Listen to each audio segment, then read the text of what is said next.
So I will be introducing the first speaker. Is it Leigh Gish? Okay. I want to make sure I said it right. So she will be teaching fire safety in middle and high school and summer camp for youth. She is the fire and life safety educator from Charlotte Fire Department. So a little bit about her. Our team of 4 teaches approximately 600 third grade classes each year from August to December. In addition to middle and high school fire safety classes, senior fall/fire safety, general fire safety, fire extinguisher training, community outreach, and other duties as assigned. Past chair of NCFLSE Association, past chair Western NCFLSE Association, Columbia Southern Fire Service Professional of the Year 2023. Passion for fire prevention and life safety education.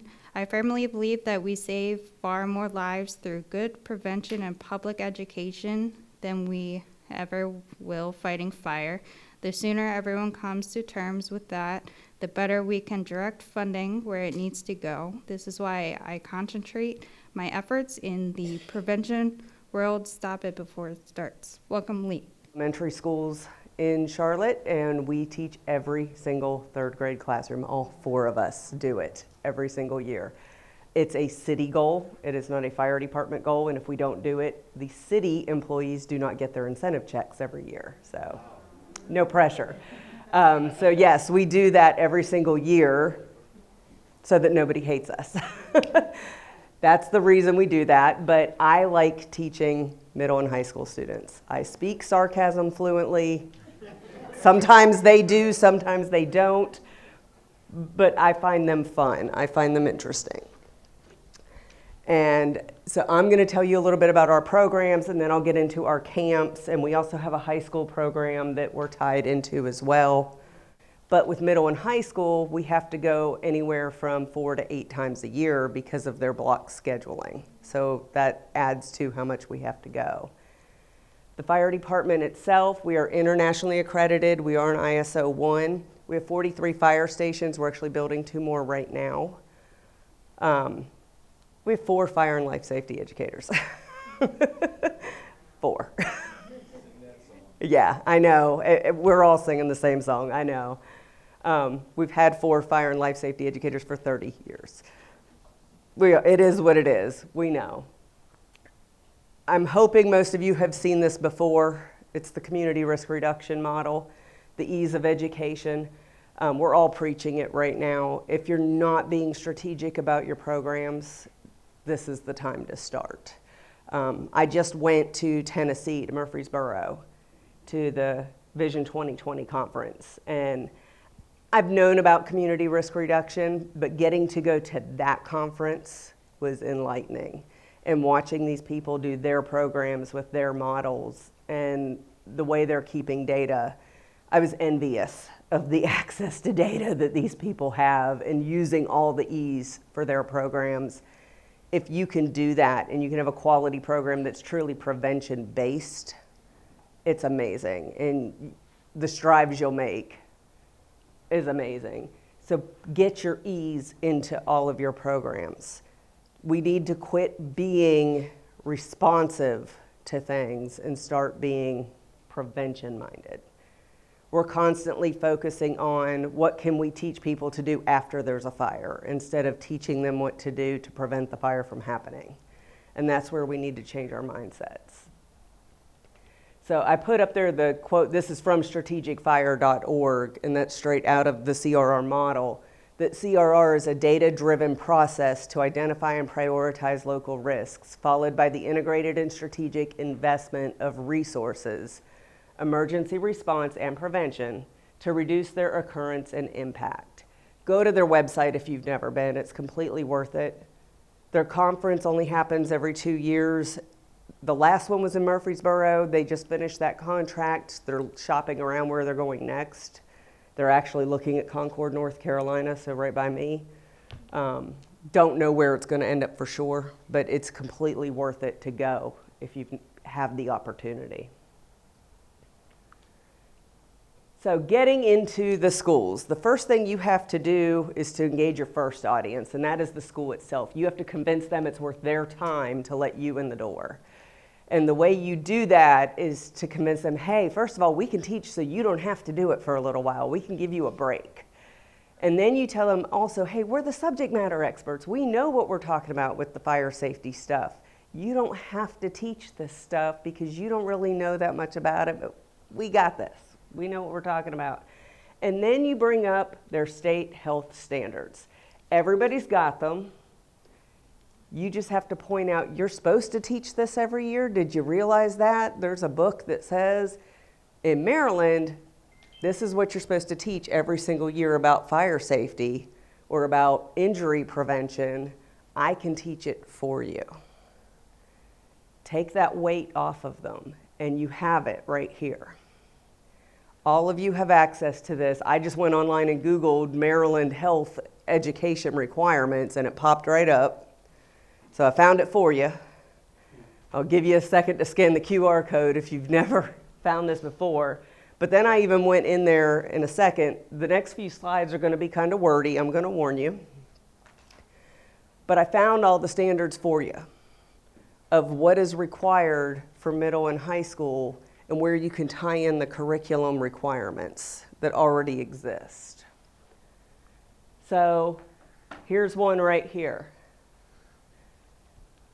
For grade 6 in middle school, describe the positive and negative ways in which technology and social media can impact physical and emotional safety. Can you tie that into fire safety? Absolutely. Grade 8, describe first response procedures needed to treat injuries and other emergencies. You can find ways to tie that in very easily. High school, explain accepted procedures for basic first aid and emergency care. High school was even easier. You guys actually have quite a few. We have almost nothing for high school. I think we had to use vaping was all we had, was drug use and vaping. And then we tied that into lithium-ion batteries, and that's how we got into the high schools. So you guys actually have quite a few tie-ins. You also have hands-only CPR you can use if you wanted to use that. Emergency response varies based on socio-culture and socio-political factors. I mean, you have a lot of tie-in just right here. But then it gets even more. I mean, this is middle and high school. The left column is middle, the right column is high school. So you have a whole bunch right here. And this is where you kind of got to get a little more creative. So you have health risk behaviors. You have impact of technology, which this is where you can get creative with the technology and say lithium-ion batteries. This is where you get that. You got to get a little creative with it. What's the other one? It is accessibility of products and services.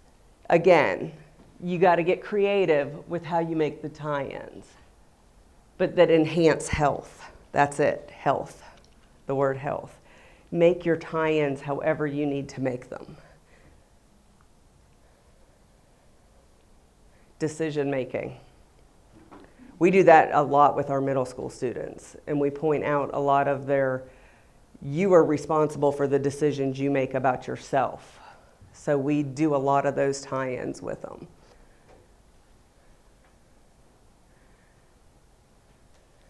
And again, unhealthy alternatives when making a decision. Keep making those tie-ins wherever you can. There's only a couple more of these, I promise. But I wanted to show you how many things you have that you can go to your schools and say, look at all these curriculum tie-ins we have that you can make. All right, so be strategic. And this word pops up a lot because, again, with Strategic Fire, with Vision 2020, you want to be as strategic as you possibly can. We use our middle and high school programs as post-tests for our elementary school program. But we can't call it a test. If we call it a test, the school system won't allow us to do it. So we hand them a worksheet. And that worksheet just asks them a few questions. You have to think about how you're wording things, especially with the school systems and the public schools. So I'm just giving them a worksheet to do. And it's just seeing what are they remembering from third grade. That way we can see, is our third grade program working? And then in high school, is our third grade program working, and is our middle school program working? We're seeing down the road, are these programs still working? Because our third grade program's been running so long, we can now use it to test later and see if these kids this much later are remembering what we taught them. We just can't call it a test. And then at the end, we throw some questions at them to see, post-test. But again, it's not a test. It's never a test. So both programs always get these slides. We always do the fire triangle, and we always show them these fire facts. We just updated this to make sure it was still current. Just the basic from NFPA, numbers, stats, giving them all the information of how often a fire occurs, how often people get hurt. And the kids are always baffled by these stats right here, how often they occur and how often people get hurt and how often somebody dies. And we talk a lot, which you guys aren't as impacted as we are further south, but the deeper red states are where more deaths occur. And because down south, we are much more deeply impacted by that, we talk a lot about that.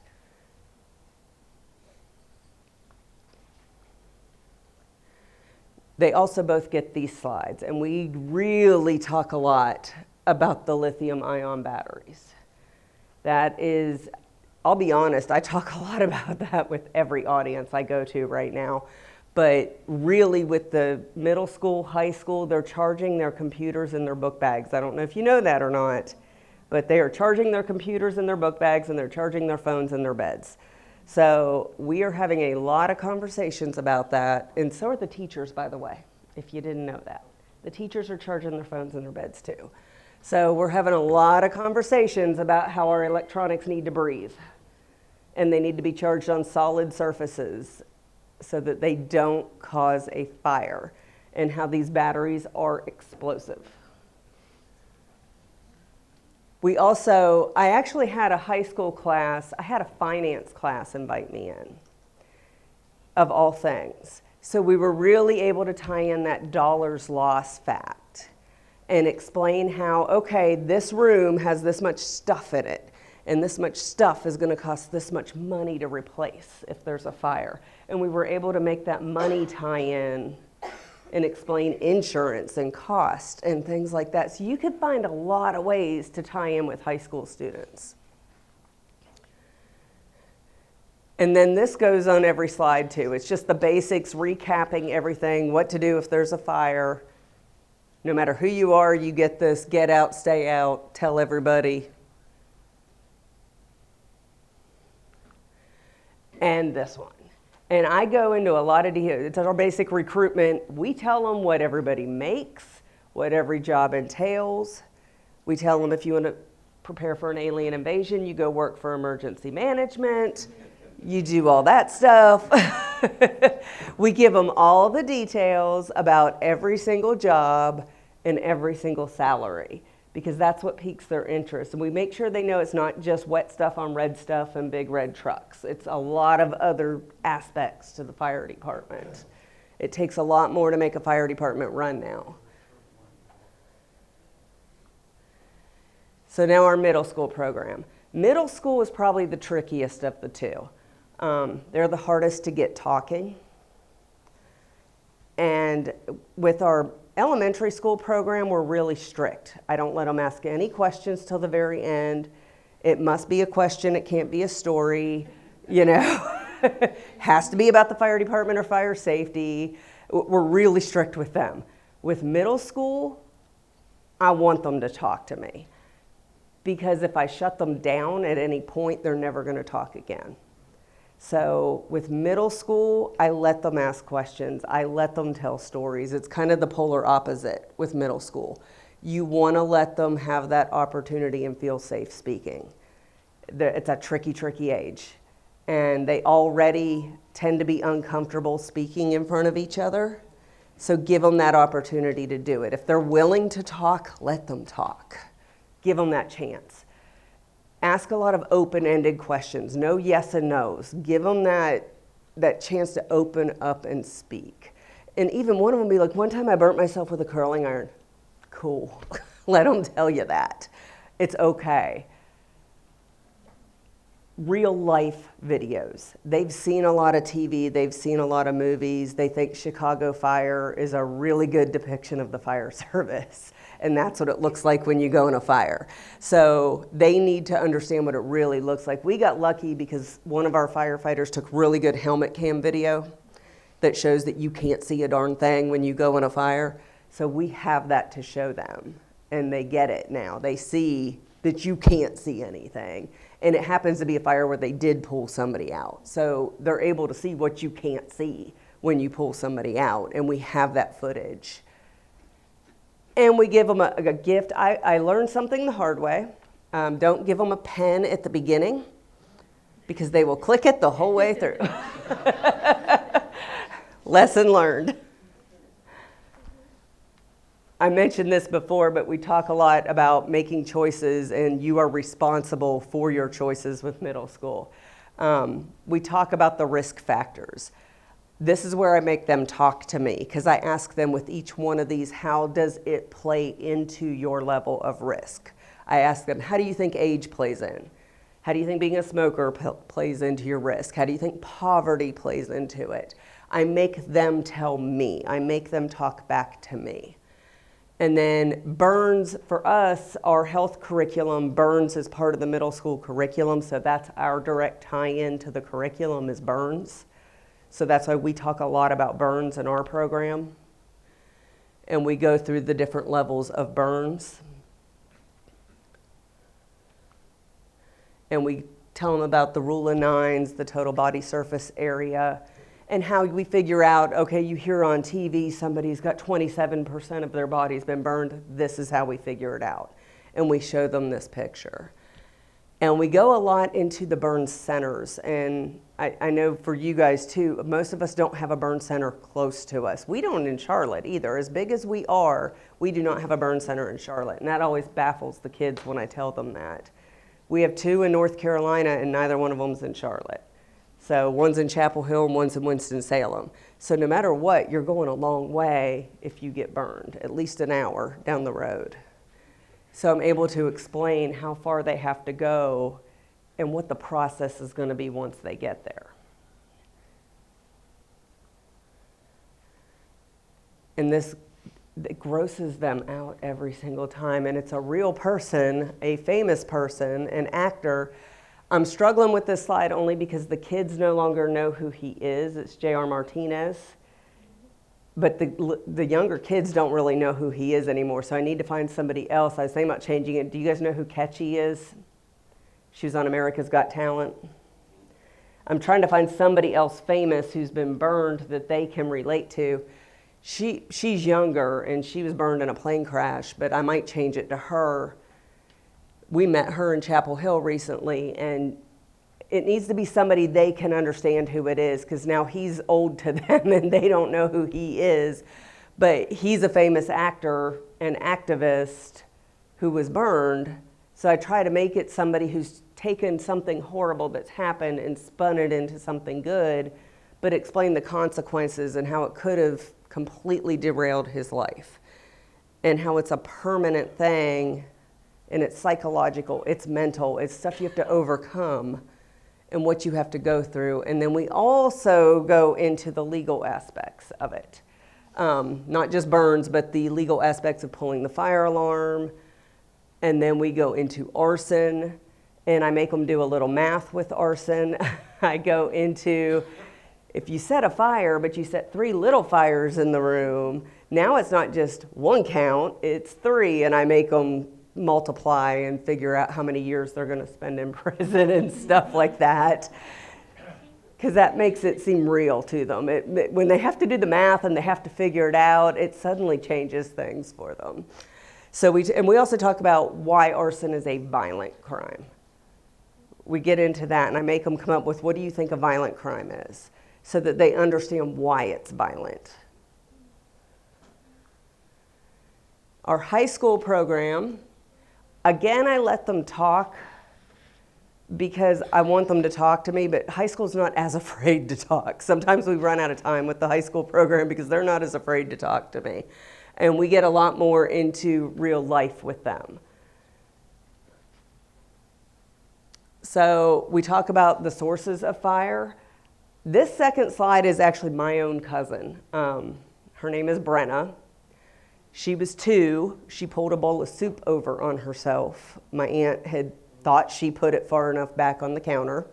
And Brenna picked that day to learn how to climb and pulled the bowl of soup over on herself. And it actually took Brenna years to wear anything where her scar showed, because she was very self-conscious of it. And it was probably about her high school prom before she would wear anything where that scar would peek out. Now she's a senior in college, and one day it was like magically she just didn't care anymore. But it took her a long time to get over that. And Brenna got lucky because you can barely see her scar. As she grew, the scar did not.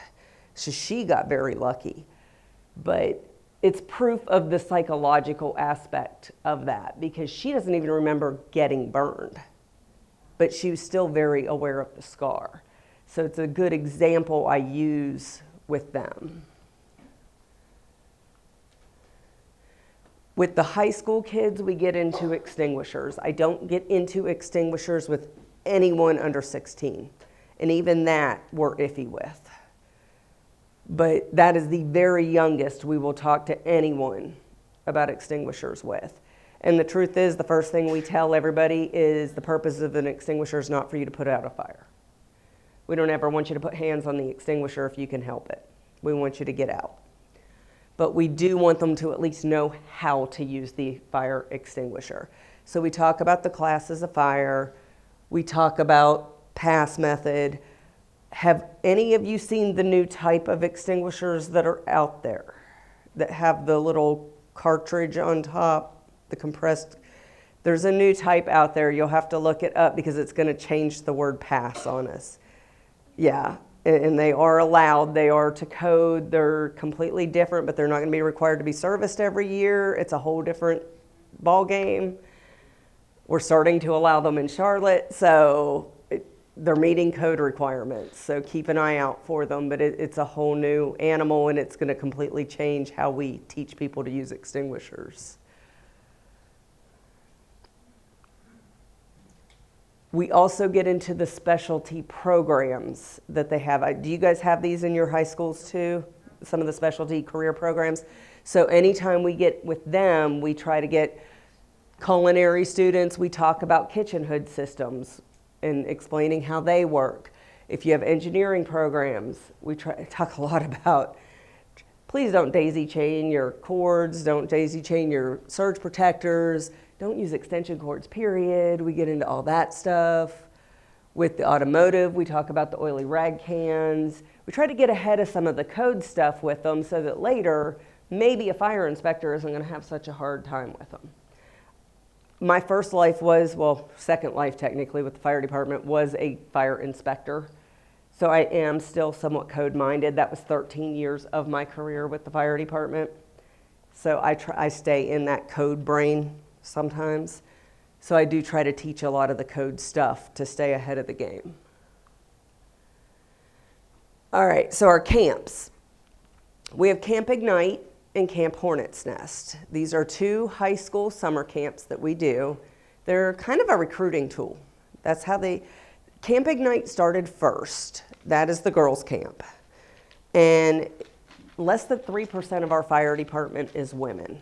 That's the reason Camp Ignite started, was they needed to try and recruit women.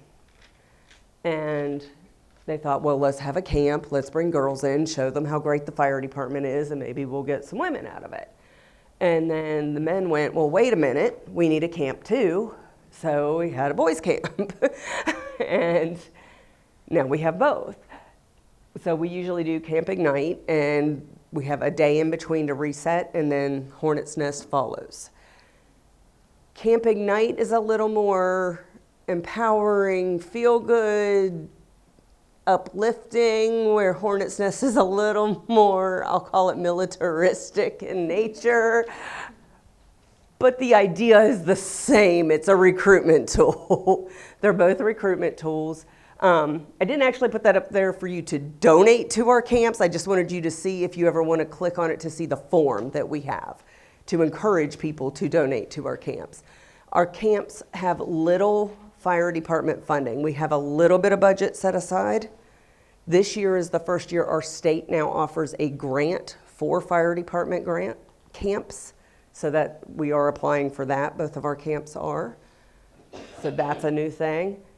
But it's free for all of the campers. And that's the biggest thing, is we don't want the kids to have to pay anything to come.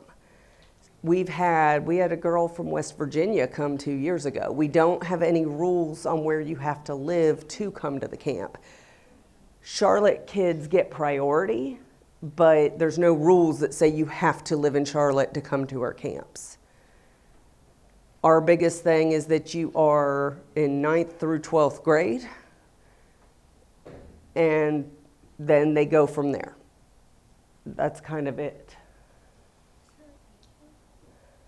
So right now they're accepting applications for Camp Ignite. Hornet's Nest should be opening any minute now, probably in the next week or two. They'll start reviewing the applications very soon, and then they'll start accepting them right after that. In the background all year long, they're having meetings. They're figuring out food. They're figuring out the schedule. They're figuring out the staff. They're figuring out the logistics of everything. It's a beast. It's a beast every single year. And there have been mistakes along the way. The first year, it was like herding cats. I'm not going to lie. It was a mess. That first year was a mess, and we made a lot of mistakes, and we learned. We learned a lot, a whole lot.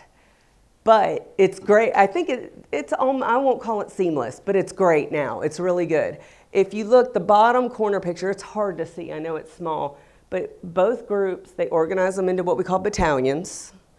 So each camp, you have your battalion that you're in, or your group, and your group makes its flag. The girls get super creative, the boys not so much, but they have their flag they have to keep with them at all times, just like our recruits do in the training academy. If your flag gets left somewhere, so that's a big deal. And you stay with your group the entire time you're at camp. And then you see our chief went, that's Hornet's Nest over there in the bottom corner, and that's one of our therapy dogs, Cat, standing by the fire chief. He goes and visits each camp while they're there. They do a bucket brigade thing. They rappel, they climb the aerial. They learn how to do extrication. The first year they had live fire. They quickly realized for insurance purposes that was a very bad idea. Again, made some mistakes. Lots of things have been learned along the way. Rough schedule. It's varied from year to year, but they get woken up by a fire truck every day, bright and early. They do PT. They are served breakfast. There's a rotation of activities. They get a little bit of free time. There's lunch with a speaker usually. I know with the girls, it's usually some female in an unusual position for a female. They try to bring in unlikely positions that you don't usually see women in to try to say, look what you can do. Then there's another rotation of activities, a little more free time, dinner. They have an evening activity. Then they get their phones for a little bit. That is the only time of day they get their phones, is that little evening free time, and then lights out. We now have alumni and returning campers. They get their own set of activities. They get to go off the training grounds, like they'll go down and see the fireboat. They take them out around the city to different fire stations and do things. But I mentioned the phones. Your phones get taken as soon as you get there. All medication gets taken as soon as they get there, and it is doled out as needed. That's one of the biggest things they had to figure out how to handle. Team building, they had to work on that very early. There's lots of drama, boys and girls, there's lots of drama. I didn't know boys had so much drama. I thought it was a girl problem, but boys have just as much drama. The guest speakers are important for both camps. The guest speakers are super important because even though it's a fire department recruiting tool, it's an empowering tool for both camps. You want to show these kids that they can be anything they want to be. So you want to show them different careers and different things they can do that they may have never thought of. Some of the stuff we learned the hard way, hygiene. Boy, did we learn about hygiene. I forgot to, so that picture up there, that is our training grounds. Those tents are so they sleep in these tents. These are our USAR tents. They sleep in the tents. 2 of them are basically where they're eating, and then 2 of them are the dorms. And then the one by itself is the instructors where they sleep. The trailer is the shower trailer. And that tiny little, I don't know if you can see, that little gray thing right is the bathroom. That's the toilet. They don't let them into the academy itself if they can help it. They try to keep them out of the actual training academy.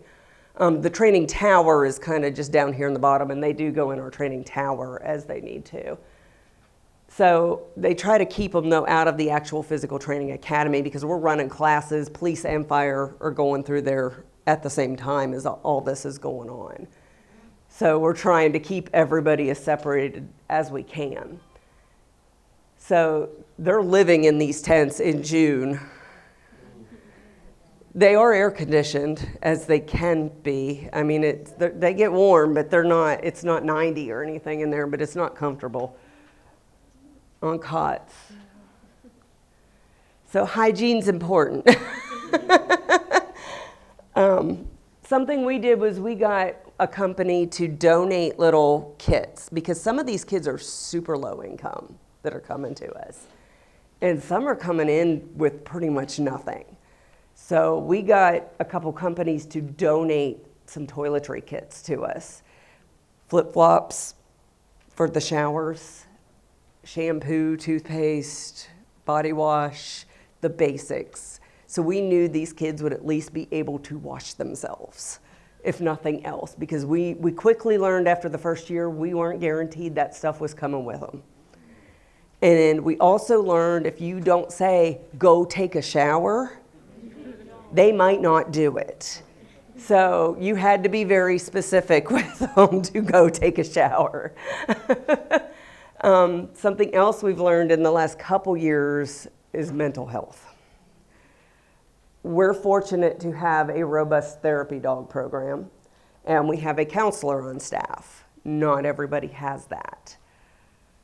Having someone or something to help with mental health is huge, especially with teenagers. Because what seems like a silly little problem to us is a mountain to them. We had a girl that just broke up with her boyfriend last year, and it was the end of her world. You know, she was on the edge of the cliff. So that's the kind of stuff that you're dealing with, though, with these kids. Make sure if you have legal that every I is dotted, every T is crossed, liability-wise. All of us have gone through the Boy Scouts counselor training and signed off on that. So we follow all their rules as far as being alone with the kids and stuff like that goes. We follow all of their rules. And that's what we use for the counselor program for us. So like none of us is ever alone with any of the kids. There's always at least one other person there. We go with that. Food, we get a lot donated. What we can't get donated, that's where we break into the budget, but we try really hard to spend as little money as possible. And then you saw the accommodations. They're not great, but they work. And I think the parents actually enjoy that that's what their kids get for 3 or 4 days. It's a wake-up call. The wins, we have gotten 5 people on our fire department out of this, girls, ladies, women, whatever. The guys, a lot, so for some reason, the boys' camp is a lot of firefighter sons coming through who already know they want to be firefighters. The female camp is very different. So we actually have gotten 5 ladies come through the camp who've joined Charlotte, and we've gotten several who've joined other fire departments around. So it's working. It's doing something. It is fun. There is a bonding experience that comes out of it, both for the people on the department and for the campers. I'm going to go back because there is something else I want to tell all of you, especially the ladies in the room. Something we learned the hard way is the women on our fire department were adamant that first year that they did not want any men involved with the camp. And that was a big mistake. Huge. Because one, it's not real life. It's just not. I don't know a single fire department that doesn't have men on it. I mean, let's be real. And they got stuck in that, we don't need men. It just, kind of that feminist cry, if you will. And it didn't work. It just didn't work. Be realistic.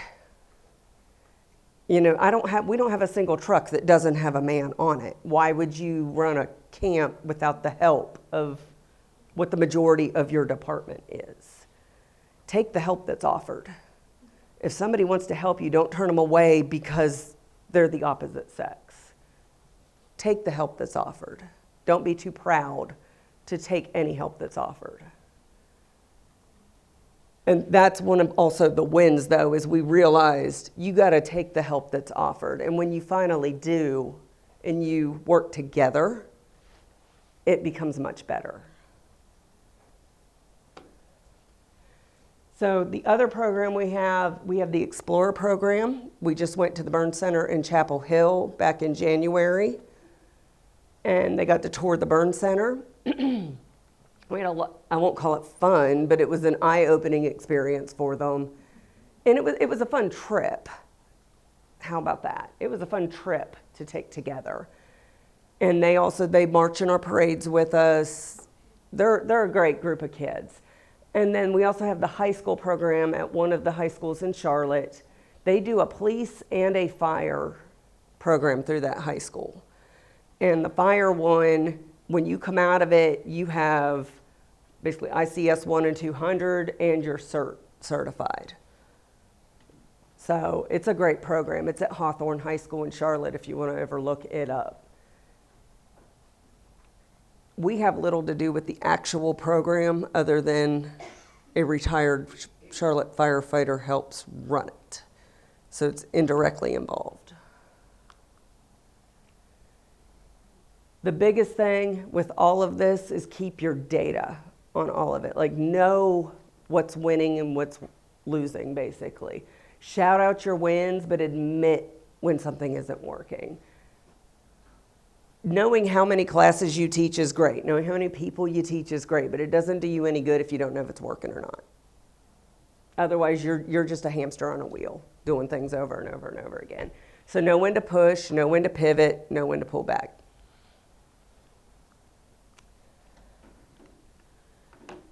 So I put up here some resources. I mentioned Vision 2020, NFPA, the EMAC. I specifically mentioned the EMAC up here. If you're not using the EMAC for your messaging, please do. That's the educational reference guide that tells you how to word things so that we're all saying things the same way. I put both of our camps up there, and you have the best thing right here in your backyard, and that is the National Fire Academy. I have been to that place, I think 11 times maybe. My coworker's an instructor for them. I love it there. I'm losing my voice as I'm talking, but and Mike, you have Mike Weller. I mean, you guys have, you're so lucky to be Maryland, is all I can say. And I'll shout out our own conference, and we do it every February, the North Carolina Fire and Life Safety Educators Conference. We are accepting proposals. If you want to speak at our conference, our 49th conference will be happening next year. We're the longest running Fire and Life Safety Educators Conference in the country. So, yay. And that is it. So, any questions on anything I've talked about?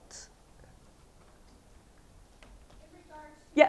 In regards to your camp, do you monitor or do statistics of those who attend your camp that eventually become involved with Charlotte Fire or EMS? Yes. Yeah, we keep up with all the, especially the ladies. I know more about the girls' camp than the boys' camp. But yes, we absolutely keep up with where everybody's going and what they're doing afterwards. Any others? Yeah. So you said that you get grant funding for the camps, or you just started to? The state is offering grant funding. We haven't gotten it yet. This is the first year. So do you guys do scholarship opportunities for the kids for the camps? It's all completely free for the kids. The camps are completely free for all the kids. Because the first year, I think they tried to have a fee and nobody signed up. And I think it was the Girl Scouts that stepped in and said, we'll pay for everybody. And after that, we've never even tried to charge a fee. We have no tie-in with the Girl Scouts at all now. How many did you start with? I think the first year we had like 25, and now we do about 50 each year. For boys and girls? Each camp, yeah. You said you have no tie-in with the Girl Scouts. Right. Are any of your participants on the girl side Girl Scouts? Probably, but I don't know. That'd be an interesting thing to ask, yeah. Why is like the boys and girls like separate? Like I get like the different stuff they teach to the girls and different stuff to the boys, but they like go against each other and stuff. Why are the boys and girls separate? Well, one, we just don't want them there at the same time, but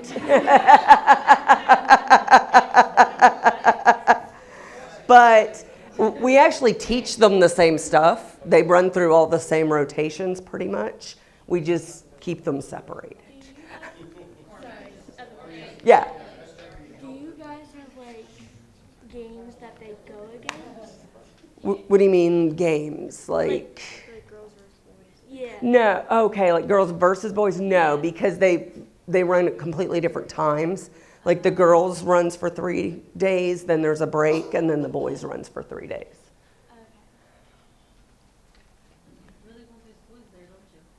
We do make them all do a ropes course too, one of those trust courses.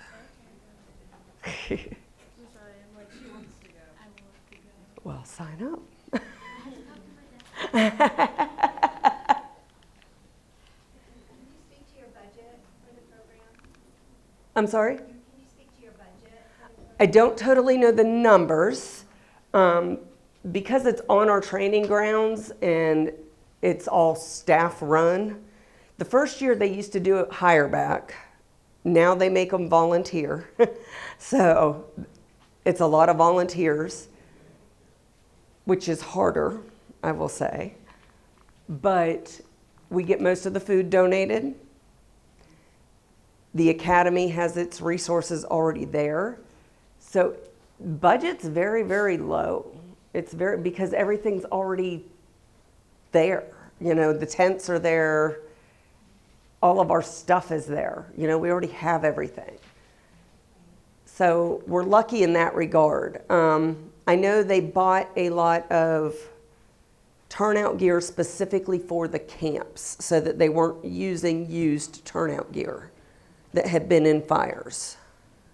That was a big deal. And it's shared by the boys and the girls. That was something they went and did 2 years ago, I think. And I think the fire department paid for that. Uh-huh. You had a question? Yeah. Could you speak a little bit to you said you have like an application that has to be turned in. Is there like pre-requirements, or is it the first come, first serve, or, I mean, how do you?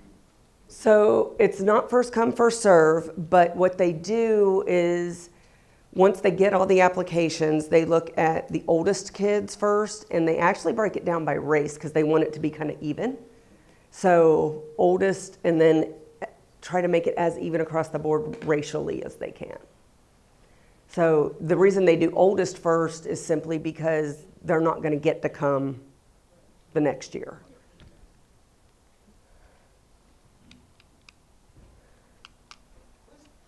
Was overnight the original thought versus doing a day camp? It's always overnight, yeah.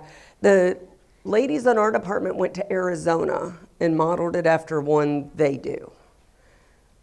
So we've never even thought about doing just day camp. I want to go back a ways in your presentation, like one of the first things you talked about. With the requirement for all third grades, Yes. graders to get it. Where did that come from? Charlotte-Mecklenburg Schools actually has a fire safety requirement for third grade. So that's where we made that tie-in. Because I know a lot of people do fifth grade in a lot of places, and for us it's third.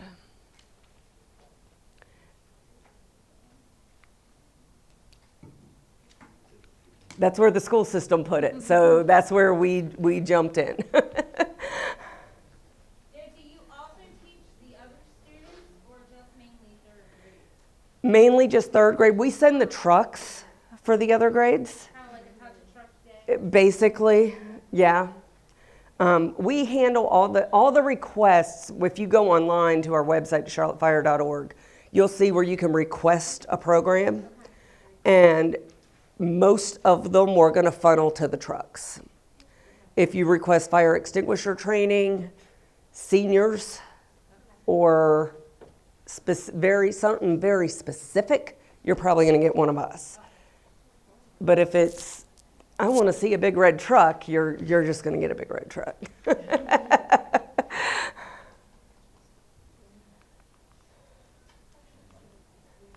Any other questions? All right. Well, thank you very much.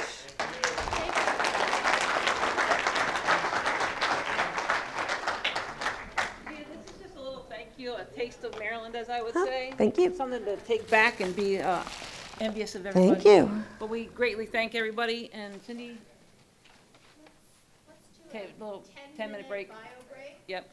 10-minute bio